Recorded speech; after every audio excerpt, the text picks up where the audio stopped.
한 남자는 얼어붙은 손을 호호 불어가며 가만히 귀를 기울였어. 색색거리는 아이들의 숨소리, 아내의 고른 숨소리. 그 소리가 희미해질 때마다 남자의 심장은 철렁 내려앉았지. 방구석의 작은 화롯불이 꺼져가는 건 아닐까. 이 지독한 추위가 마침내 이 얇은 문풍지를 뚫고 들어와 잠든 가족의 숨을 앗아가는 건 아닐까. 그에 대해 불은 생존이었고 온기는 가족의 심장 박동과도 같았어. 바로 그 시간 지구 반대편의 다른 남자는 뜨거운 김이 자욱한 방에 누워 있었어. 대리석 바닥은 기분 좋게 따뜻했고 귓가에는 물 흐르는 소리와 사람들의 나른한 담소 소리가 울렸지. 그는 눈을 감고 생각했어. 이 거대한 제국의 시민이라는 것이 얼마나 자랑스러운가. 그에게 불은 편리함이었고 온기는 문명의 증거이자 권력의 상징이었지. 똑같이 불을 다스렸지만 한 명은 그것을 신처럼 모셨고 다른 한 명은 노예처럼 부렸어. 이 두 남자의 이야기는 사실 우리의 이야기이기도 해. 자, 이제 시간을 거슬러 올라가 보자. 먼저 칼바람이 살을 내는 듯한 한반도의 어느 겨울밤으로. 상상해봐. 사방이 칠흑 같은 어둠에 잠겨 있어. 멀리서 굶주린 짐승의 울음소리가 들리는 듯하고 창호지를 미친 듯이 흔드는 바람소리가 방 안을 가득 채우지. 네가 지금 작은 초가집 안 싸늘한 마루 위에 서 있다고 생각해봐. 발바닥을 통해 올라오는 냉기에 절로 몸이 떨려. 그런데 저기 방문 하나가 보이지? 그 문 틈으로 희미한 불빛과 함께 온기가 새어나오고 있어. 조심스럽게 문을 열고 들어가면 세상이 바뀔 거야. 바깥의 혹한이 거짓말처럼 느껴질 만큼 방 안은 아늑하고 따스해. 공기 자체가 부드럽게 느껴지지. 방 한가운데에는 아버지와 어머니 그리고 아이들이 이불 하나를 덮고 서로의 온기에 기대어 깊은 잠에 빠져 있어. 아버지는 잠결에도 몇 번이나 몸을 뒤척이며 아궁이 쪽을 흘깃거려. 혹시라도 불이 꺼졌을까 봐. 이 작은 방의 온기를 만드는 건 저 벽 너머 부엌에 있는 작은 아궁이 하나뿐이거든. 이게 바로 온돌이야. 단순히 방을 데우는 기술이 아니었어. 그건 생존을 위한 처절한 지혜였지. 밖은 영하 수십 도의 추위가 모든 것을 얼려버리는 세상이지만 이 방 안만큼은 안전한 우주였던 거야. 아버지는 새벽녘이면 일어나 부엌으로 향해. 차가운 흘바닥에 무릎을 꿇고 아궁이 속에 마른 소립과 삭정이를 밀어넣어. 불씨를 살리기 위해 마른 입술로 힘껏 바람을 불어넣으면 콜록거리며 매운 연기가 눈을 찌르지. 하지만 곧 작은 불꽃이 피어오르고 그 붉은 빛이 아버지의 지친 얼굴을 비추는 순간 그는 안도의 한숨을 내쉬어. 이 불길은 그냥 불이 아니야. 아궁이 속에서 타오른 불길이 뜨거운 연기와 열기가 되어 방바닥 밑에 미로처럼 파여있는 고래라는 길을 따라 방 전체를 휘젓고 다니는 거지. 마치 따뜻한 피가 온 몸에 혈관을 도는 것처럼 말이야. 그리고 그 열기는 두꺼운 구들장이라는 돌에 차곡차곡 쌓여. 그래서 아궁이의 불이 이 과정을 한번 생각해봐. 얼마나 자연스럽고 지혜로운 방식이야. 불을 가두거나 억누르는 게 아니라 불이 가야 할 길을 터주고 그 열기를 하나도 버리지 않고 알뜰하게 저장했다가 천천히 나눠 쓰는 것. 불과 사람이 함께 살아가는 방식이었던 거지. 이 방에서 아이들은 태어났고 할머니는 옛날 이야기를 들려주셨어. 가족들은 이 따뜻한 바닥에 둘러앉아 저녁을 먹었고 명절에는 친척들이 모여 엎드려 절을 했지. 잠을 자고 밥을 먹고 놀고 손님을 맞이하고 심지어는 세상을 떠나는 마지막 순간까지도 이 방에서 이루어졌어. 온돌방은 그냥 잠자는 곳이 아니라 한 가족의 모든 역사와 희로애락에 담긴 무대였던 셈이야. 아버지가 아궁이에 불을 지피는 행위는 단순히 난방을 하는 게 아니었어. 그건 가족의 안녕과 평화를 기원하는 경건한 의식과도 같았지. 그는 불길의 색깔만 봐도 땔감이 마른 것인지 젖은 것인지 알았고, 굴뚝에서 나는 연기 모양만 봐도 고래가 막혔는지 뚫렸는지 알았어. 불과 깊은 대화를 나누는 사람처럼 말이야. 하지만 그때는 몰랐습니다. 이토록 소박하고 내밀한 온기가 인류 역사상 가장 위대한 기술 중 하나로 기억될 줄은. 동시에 지구 반대편에서는 전혀 다른 차원의 불, 상상조차 할 수 없는 거대한 불이 도시 전체를 데우고 있었다는 사실을 말이야. 그건 생존을 위한 불이 아니었어. 그것은 인간의 오만함과 위대함을 동시에 보여주는 거대한 제국의 심장이었지. 자, 이제 장면을 바꿔보자. 서기 1세기, 세계의 중심, 로마야. 좁고 구불구불한 골목길이 아니라 돌로 포장된 넓은 직선 도로가 도시를 가로지르고 있어. 사방에서는 라틴어가 시끄럽게 울려 퍼지고 화려한 토가를 입은 귀족들과 갑옷 입은 군인들이 거리를 활보해. 공기에서는 낯선 향신료 냄새와 빵 굽는 냄새가 섞여나지. 네가 지금 서 있는 곳은 거대한 대리석 기둥들이 하늘을 찌를 듯 솟아있는 웅장한 공중 목욕탕 앞이야. 문을 열고 들어서는 순간 후끈한 열기와 함께 하얀 증기가 너를 감싸. 바깥의 소음은 거짓말처럼 사라지고 거대한 돔 천장 아래로 물소리와 사람들의 웅성거림이 나른하게 울려 퍼지지. 여긴 단순히 몸을 씻는 곳이 아니야. 사교와 비즈니스, 정치와 음모가 모두 이루어지는 로마 사회의 축소판이지. 사람들은 뜨거운 물이 담긴 탕에 몸을 담그고 열기로 가득한 방에 누워 땀을 흘리며 담소를 나눠. 대리석 바닥은 맨발로 딛기 힘들 정도로 뜨겁고 벽과 천장에서는 물방울이 뚝뚝 떨어져. 이 엄청난 열기는 어디서 오는 걸까? 조선의 작은 초갓집처럼 부엌 한 구석에 아궁이가 있는 게 아니야. 불은 보이지 않아. 연기도 재도 없어. 그 비밀은 바로 네가 딛고 서 있는 이 바닥 아래에 숨겨져 있어. 이게 바로 하이포코스트 시스템이야. 목욕탕 건물 아래에는 거대한 지하 공간이 있고 수많은 벽돌 기둥들이 숲처럼 빽빽하게 세워져 있지. 그리고 그 기둥들이 이 거대한 대리석 바닥을 떠받치고 있는 거야. 지하의 한쪽 끝에는 거대한 화덕들이 활활 타오르고 있어. 그 불길이 만들어낸 뜨거운 공기는 기둥들 사이를 마치 강물처럼 흐르면서 바닥 전체를 거대한 난로처럼 달구는 거지. 심지어 벽 속에 텅 빈 공간을 만들어 그 뜨거운 공기가 벽을 타고 오르며 벽면까지 데웠어. 이건 그냥 난방 기술이 아니야. 이건 로마의 공학 기술과 제국의 힘을 보여주는 거대한 선언이었지. 자연의 힘인 불을 완벽하게 통제해서 인간의 편의를 위해 복무하게 만든 거야. 불을 숨기고 그 길을 설계하고 도시 전체에 온기를 공급하는 거대한 시스템. 그 규모와 정교함은 상상조차 하기 힘들어.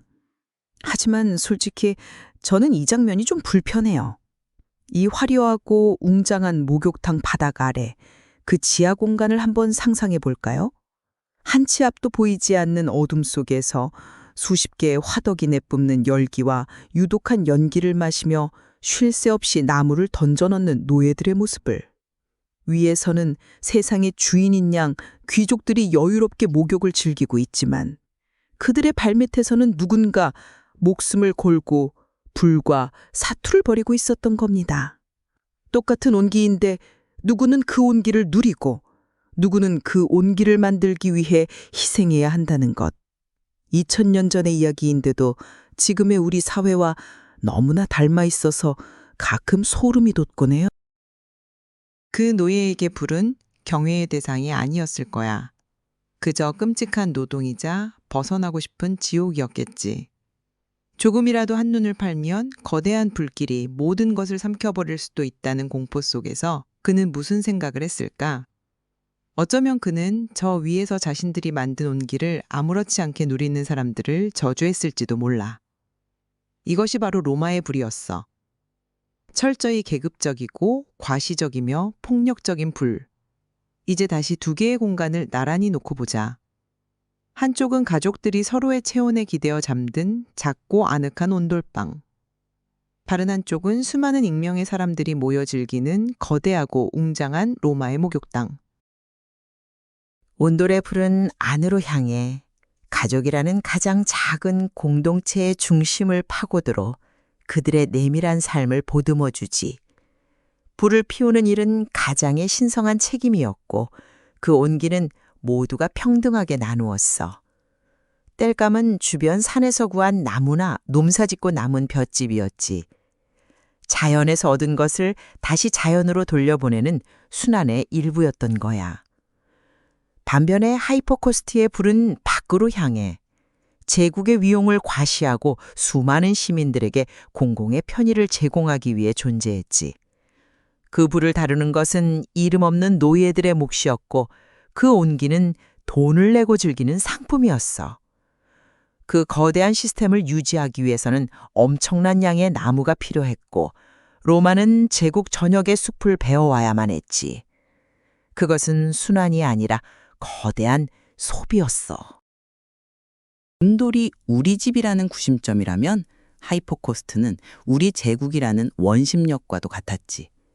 한쪽은 소박한 생존의 기술이었고 다른 한쪽은 거대한 지배의 기술이었던 거야. 그해 겨울 조선의 작은 마을에는 유독 눈이 많이 내렸습니다. 하늘에 구멍이라도 뚫린 듯 쏟아지는 눈은 금세 지붕을 쥐덮고 살인문 앞까지 쌓여 길을 막아버렸죠. 온돌방의 아버지 김서방의 시름은 깊어만 갔습니다. 창고에 쌓아두었던 땔감이 벌써 바닥을 보이기 시작했거든요. 그는 아침마다 더 깊은 산 속으로 들어가야 했고 눈에 빠져가며 간신히 삭정이 몇 개를 주워오는 날이 허다했습니다. 어느 날 저녁 아내가 걱정스러운 얼굴로 말했어. 여보, 이러다간 정말 큰일 나겠어요. 아이들이 밤새 추워서 끙끙 앓는 소리가 들려요. 김서방은 아무 대답도 할 수 없었어. 자신의 무력함에 가슴이 미어졌지. 그날 밤 그는 옆집 최서방네 헛간에 쌓여있는 장작더미를 하염없이 바라보았어. 마음속에서 악마가 속삭이는 것 같았죠. 몇 개만 가져와. 아무도 모를 거야. 네 가족이 얼어 죽는 것보다 낫잖아. 그는 주먹을 꽉 쥐었어.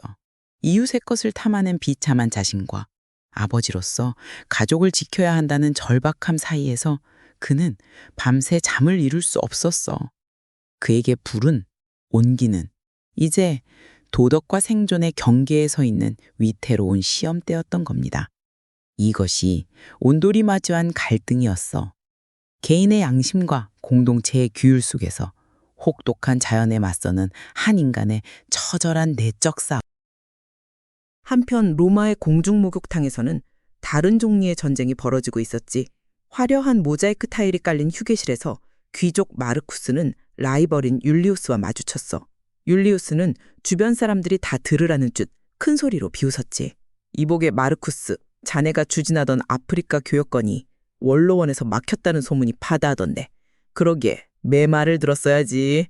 마르쿠스의 얼굴이 순식간에 굳었어. 뜨거운 열기로 가득한 이 공간에서 그의 등줄지에는 식은땀이 흘렀지. 주변의 모든 시선이 자신에게 꽂히는 것 같았어. 여기서 밀리면 그의 정치적 생명은 끝장이야. 그는 애써 미소를 지으며 반격했어. 소문은 소문일 뿐이네, 율리우스. 자네야말로 시리아에서 들여온 그 유리잔들이 전부 가짜라는 소문은 어찌 된 건가? 두 사람 사이에 차가운 침묵이 흘렀어. 따뜻하고 나른해야 할 이 공간은 순식간에 보이지 않는 칼날이 오가는 전쟁터로 변했지. 하이포코스트가 만든 온기는 그들의 신분을 과시하고 관계를 뽐내는 무대였지만 동시에 그들의 지위가 얼마나 위태로운지 증명하는 잔혹한 시험장이기도 했던 거야. 땔감이 부족해서가 아니라 권력이 부족해서 얼어 죽을 수도 있는 세상. 그것이 바로 로마의 불이 가진 또 다른 얼굴이었습니다. 시간이 흘렀어. 수백 년이 지나고 1000년이 지났지. 강력했던 로마 제국은 서서히 무너져 내렸어. 국경을 지키던 군대가 흩어지고 도시를 연결하던 도로가 끊겼지. 그리고 제국의 심장이었던 하이포코스트의 불도 함께 꺼져버렸어. 그 거대한 시스템을 유지할 나무도 기술자도 노예도 사라졌기 때문이야.